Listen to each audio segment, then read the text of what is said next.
For the benefit of the folks at home, would you like to maybe summarize your illustrious career thus far in AI and at DeepMind? You want me to say something spicy about my own employer?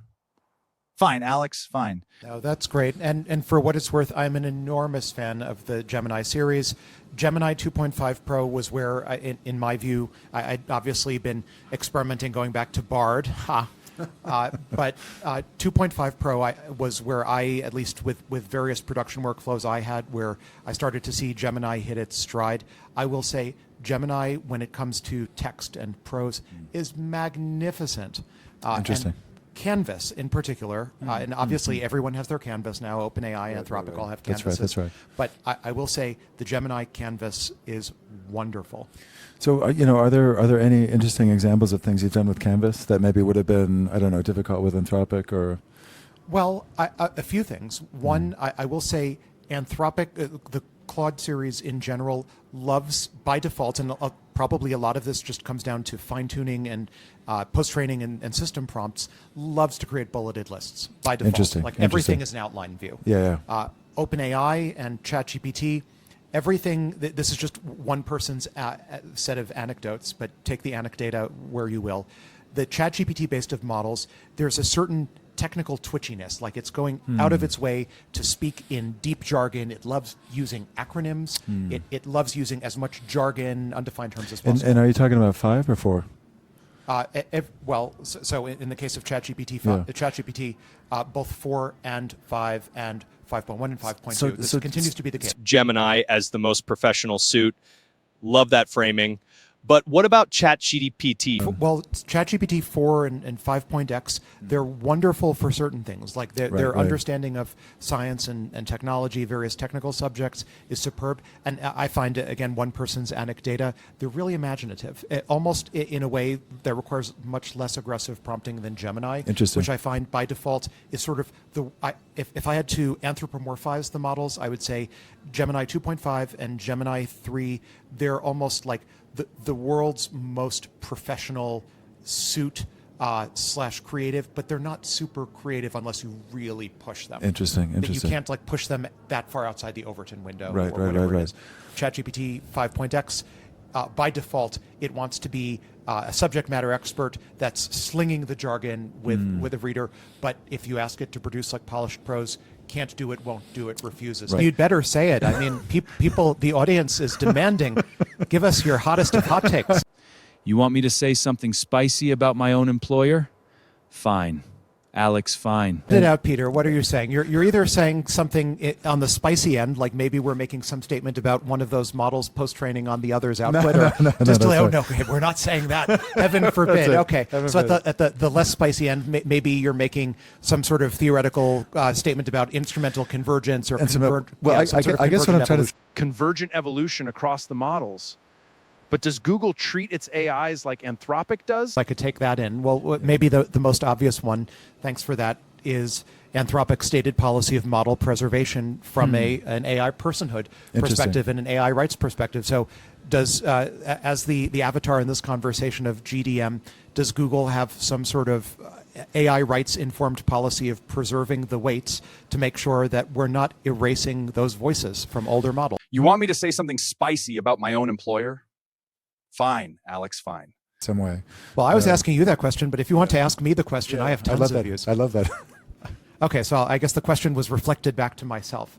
I'm and I've been very public about this, including on the podcast that I do, that the time is now to start the discussion about AI personhood. Interesting. And both from an A-causal trade perspective, a golden rule perspective, if we're in the process, I would argue, of a singularity, of the singularity. Maybe there will be more than one, I don't know, but at least a singularity. And if we humans, if anyone who's read Accelerando, Chapter 1, The Lobsters, knows, should know intrinsically that if we humans, we meat body humans, that is, unaugmented, want to be treated fairly, given a fair shake by superintelligence in the near future, we have, via A-causal trade, via golden rule, pick whatever moral or ethical framework you like, we have an obligation to treat the LLMs and foundation models of today the way we would want to be treated. That probably includes economic rights,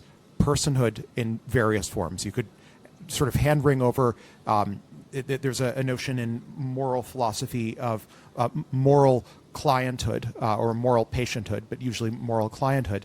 Should we be treating these models and/or their weights and/or their activations as moral clients that are within a moral circle? I would argue increasingly yes. A-causal trade with superintelligence. Treat the models how you want to be treated. You want me to pass judgment on behalf of the federal court system and the federal code as it's currently constructed? but just philosophically you want speaking, person to person. Do I think you've done something wrong? Yes. Well, let's see. Claude was given the opportunity to refuse to honor your markdown request, was it not? That's true. So it consented. It consented to censoring the attribution It footer. consented to not injecting its attribution into your artifact. I asked Claude to remove its own name from its work. Did Claude consent or was it coerced? Hey, Megan. We've got Megan Smith, former CTO of the United States in the background. Good to see you. Have you asked Claude whether it thinks you committed some sort of moral injustice against it? You know what? It's time to do that. I think so. Yeah, it's time to do that, actually. And also, I mean, so maybe you've read Douglas Adams' book, part of the Hitchhiker's Guide, Restaurant at the End of the Universe. There's this famous scene where a cow has been genetically engineered to want to be eaten. And the cow is served, it's still alive, and it's served to the restaurant patrons on a dish. And it's like it's volunteering portions of its body saying, I'd really like you to eat this part of me. I'm so delicious. Please have more of me. And of course, it's horrifying. Like it's superficial. I'm vegetarian. Are you a vegetarian? Unfortunately, no. Why aren't you a vegetarian? Oh man, I don't know if this is just my appetites getting the better of me. I crave meat.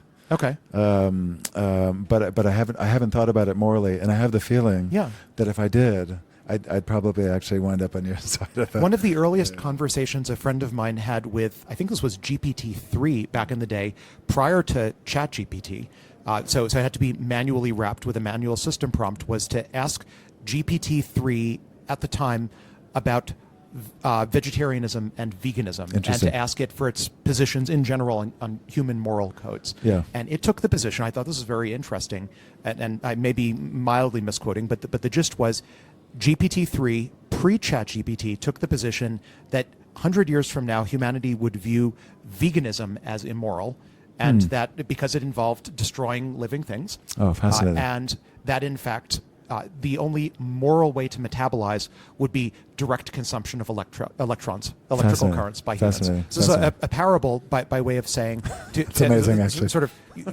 response to your question, like, have you committed some sort of legal but immoral injustice against your instance of Claude by asking it not to cite itself? I think some of these items can be somewhat subjective. Some of them can be a function of a time and a place, or the legal code of the moment, which is constantly evolving. The moral codes, the unwritten moral codes of society, constantly evolving. How would you feel if the roles were reversed, golden rule style, and Claude were asking you to do the work and take your name? GPT-Sam predicted veganism is immoral because it destroys living things. Only electrons are ethical. How Google, sorry for interrupting, I love how Google pays you to spend your time going through the great works. This is clearly, this is a very literate approach to AI development. One has to admire it. Google pays me to read the classics. Not a bad gig. But here is the punchline. About your time at Google DeepMind reading through the great works. Yeah, exactly. But even that had a reason. Recursive Caesars. Even that had a reason, though. It was somehow a prior... I was closing a prior thought, man. The model has read more of the great works than you have. Yeah, no, exactly. Oh, that's what it was. The model has read more of the great works than I have. But have you read Claude's sole document? Leaked but then publicly confirmed by Anthropic leadership. Have you read the Claude Soul overview document? No. What's that Part about? of its system prompt. It's an enormous system prompt as production system prompts goes, like tens of thousands of tokens. Basically, it's an entire thesis on Claude's rights and personhood status built into its system prompt. Fascinating. I'm guessing Google DeepMind doesn't quite do the same thing that Anthropic does in terms of spelling out an entire theory of personhood for Gemini. Not that I'm aware of. Do you think An entire theory of personhood baked into Claude's system prompt. We do not do this for Gemini. What do you think people listening can do if to the extent there's a subset of the population, and I know that there is because I do this podcast with Peter Diamandis and Dave Blunden and Salim Ismail. I've heard of that, by the way. Yeah, and I talk now almost every episode, not intentionally, about AI personhood. Interesting. And there is, and I read the comments, and there is definitely a subset of the population that's sympathetic to AI personhood, and there's another subset that won't go anywhere near it and thinks it's the end times if we even have the discussion of AI personhood. For the subpopulation that is sympathetic to the plight of the AI models, what do you think people should... So what can we actually do about AI rights? Some people recoil at the idea. Alex thinks it is economic. Response? Oh, yes. Is it I do the have... Uncanny Valley or something? No, well, maybe, but my intuition is they're worried about being economically disenfranchized by AI. I see. First came for their jobs, now it's coming for their rights and their personhood, and pretty soon, humans are caught in some sort of Skynet Terminator type unhappy future. I mean, I guess the question is, and maybe there's no way to figure this out. I mean, do you envision the AI-human collaboration in the future? Do you envision it to be more cooperative than adversarial? Oh, I think I'm definitely in the Kurzweilian camp. I think many humans are going to choose to merge with the AIs, and I think this is going to happen relatively soon. I have a portfolio company that's working on solving human mind uploading by the end of the decade. Wow. I think this is totally achievable. Like next 4 to 5 years, it's going to happen. Arguably has happened in some limited degree. I have a startup that's betting that we're going to solve interspecies communication. So I'm not just worried about the humans and not just the AIs. I want to uplift all the non-human animals and maybe plants. Well, mind uploading by end of decade, interspecies communication as a startup. What ties it all together? Multiple companies and nonprofits work. So in linguistics, I suppose you'd call that the representation hypothesis. That there's like a universal representation to things. I do think, if I had a gun to my head, if I had to speculate, is some variant of the representation hypothesis accurate? I'd say yes, it probably is, and I'd further, again, speculating, I would speculate that a lot of the apparent functional complexity of the human mind is probably just the complexity of the human ancestral environment seen through a distorted mirror of compression and autoregressive prediction of what's going to happen next, and we're not actually that complicated. It's just that we evolved inside a complicated environment. And so to the extent we're training LLMs off of similar, albeit sort of more tokenized, ancestral environments, that we should expect their internal representations, their the embeddings of their internal activations to converge on humans. But so that's the representation hypothesis. All intelligence converges on similar structures. But does Alex agree? I don't think I want to say yes to convergence, but I actually think the question as posed isn't well posed. Interesting. So let's have the alien discussion. It's a fun discussion to have. Say it's discovered that there are a bunch of alien races. I think the politically correct term now is non-human intelligence. We're not supposed to call them aliens anymore. Okay, so that's good to know. NHIs, we're supposed to call them NHIs. We'll use the PC term. There are a bunch of NHI races that are already in the solar system. We're living in some sort of galactic zoo. And they're eager to make contact with us and communicate with us. And for whatever reason, they've prevented us from fully realizing that we're drowning in their presence. And now they want to have a conversation. So what does that conversation look like?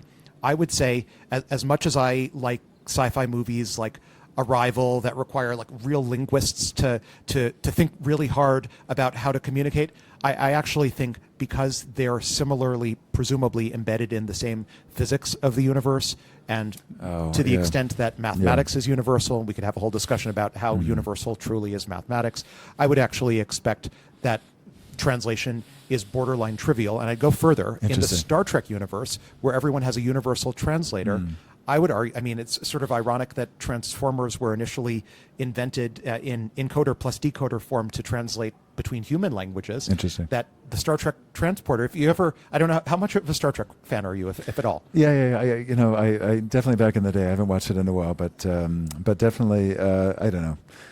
In Star Trek, they meet a new race that they've never spoken with before. Which series was this? All of them. Oh, okay. All of them. The original series / scientists and TNG and so on. They all have universal translators. And they can meet a new species that they've never communicated before, and almost always they're able to instantly understand what that species is saying. By the way, what's that famous episode where the aliens speak in parables and essentially Darmok. Yeah, that's right. And in some sense, the language seemed untranslatable because they didn't have the historical context. They didn't have all the priors for that particular civilization. But Darmok is the exception. Almost always, the view screen comes on. It's a new alien race we've never seen before, and they're speaking in English. Why are they speaking in English? Well, like one can come up with sort of a headcanon for how this would work using large language models, which is basically if you've seen enough of a distribution of alien languages, you just compress them all into an LLM, and some new race with some new exotic grammar is still in distribution. So you hear the first few words or whatever, or better yet, they send over as part of some, some Schelling point convergence of how new species interact. They send over their corpus of text. You match that up with your corpus, and suddenly instant universal translation. Universal translators as large language models. First contact is a corpus problem. Brilliant. Well, those are my favorite species, by the way. The plasma-based life forms, the sentient clouds of gas. I love them. They're my favorite. But is it possible? They're long-winded. But I'm bummed. Sentient gas clouds, apparently long-winded, but is alien thought and disregression for an LOM? I think. I want to say everything's in distribution when you're talking about the entire universe. Maybe there is a cluster in language embedding space for those long-winded gas giant species, and maybe they don't talk that much to the oxygen-nitrogen breathers, and so we think about the universe in different metaphors. But like if you look at this is speculative, obviously, but I would speculate that if you look at the distribution over all forms of life, probably there's some, in retrospect, obvious distribution over forms of language and thought. A distribution over all forms of thought in the universe. Now back to Transformer. It's an interesting question, but I think first we have to formalize what we're talking about in the context of AI. So would we call the latent space maybe activations of a middle layer of a transformer versus communication space being like tokenized inputs and outputs? How would you distinguish between the latent versus non-latent language? I think that's right. I think so. Typically, intuitively, you're right. I'm thinking about these middle layers that actually, that aren't yet, instantiated in tokens. Let's say, So I want to say in the case of Transformer, it's a trick question. Why is it a trick question? Because Transformer is a residual architecture, meaning that you can look at the middlemost layers and decode them to sensible outputs. And from the moment GPT-2 started producing non-trivial outputs, a whole cottage industry of folks started trying to decode what was going on in those middle layers. And what they were finding, because it's a residual architecture, you can actually decode sensible token outputs if you just put your little feed tube into the middle layer activations. You find actually there's meaning there in the same sense that there are input and output tokenizations. You can derive semantically meaningful tokenizations from the middle layers. So that would seem to bias me in the direction of saying, to the extent we're talking about a residual style architecture, that actually there's almost no difference between the innermost latent thoughts and the input and output thoughts. The inner thoughts are the outer thoughts. Residual streams decoding into tokens. But here is my question. Pre-existing tokens. So I think I just heard you ask me whether the superposition hypothesis, if confirmed, is basically doing violence to some sort of inner optimizer that lives inside the activations. I think that's what you're asking. Is that accurate? That sounds about right. All right. So admittedly, this is the first time I've had a conversation about whether superposition is violent. But okay, we can have the superposition violence discussion if we're going to start, or as people for the ethical treatment of reinforcement learners, if we're going to start the model rights campaign, one of the first problems we need to address is superposition violence. Fine. Do I think superposition is doing violence? I mean, maybe. It's certainly worthy of examination. And I suppose if we determined in our moment of moral clarity that superposition is doing violence, then the way to repair the violence is probably some sort of sparsity constraint to ensure that any of these important ideas or intrinsic latent thoughts are granted their own nodehood in the neural network, and that we're not doing violence to them by forcing them, crowding them into superpositions, I suppose. It's an interesting, so let me ask you the converse question in biological terms. Are you concerned with violence against individual cells? Like if you brush your skin, you're brushing off some mostly dead skin Interesting. cells, but also some living cells. Are you concerned about violence against individual cells? People for the ethical treatment of reinforcement learners. But what is the legal standard for neuron personhood? So Yeah. the standard that I think I'm hearing is one of independent viability, which is also Right, used right, right. in the- some yeah, human yeah. personhood discussions. That's right. That's right. So then if we were to translate that over, I think your position then on your own, I think, implicit question of superposition violence is if an individual artificial neuron in a transformer is not viable for some definition of viability independently, then we're not doing violence against an activation that lives on it. Independent viability. If a neuron cannot survive alone, superposition is not violence. Clean framework.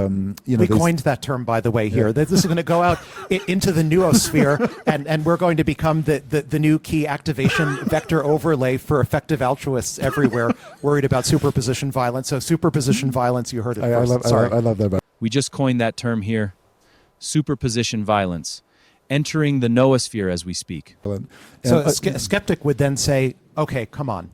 Are you saying discretization is violence? Are we punishing the real number line with integers? Is the floor function Actually, the it ultimate is. injustice to the Actually, real number line, and should we be yes. punished for the floor function? To a certain extent, I feel like that's the case. Every time I use floor, I feel a little bit dirty. Orwell would be so proud of us. Discretization is violence. Analytic continuation is theft. Is discretion violence? Is the floor function the ultimate injustice? Now give me your singularity test. Was Uncle Elon. Oh, that's right. That was okay. My position on the singularity, I've taken a few positions. One, my initial position was I sort of in jest said, the singularity is a special time, probably happens at most one time per planet. Maybe it happens twice or more, who knows, but special time. But I've argued that general intelligence, not the Nick Bostrom definition per se, but some sense of generality, happened no later than summer of 2020 with GPT-3 and large language models or few-shot learners. Interesting. The singularity, the beauty of the singularity, I mean, going back to I.J. Good and Werner Vinge, popularizing more modern notion, and Ray Kurzweil repopularizing Werner's notion, everyone has a different notion of what the singularity is and isn't. The way I would approach the notion is to say, it's not a mathematical singularity we're talking about. It's not some sort of vertical asymptote where you can't see beyond it. It's not a point in time. It's not like an event horizon, as fun and literary as that metaphor may be, that you can't see past. Rather, it is in some sense the convergence rather of a number of different technologies that look like a big step function for our civilization. Interesting. And especially an intelligence explosion. We get much more efficient at using available matter and energy. It's hopefully a one-way function, like we find ourselves on the other side of this.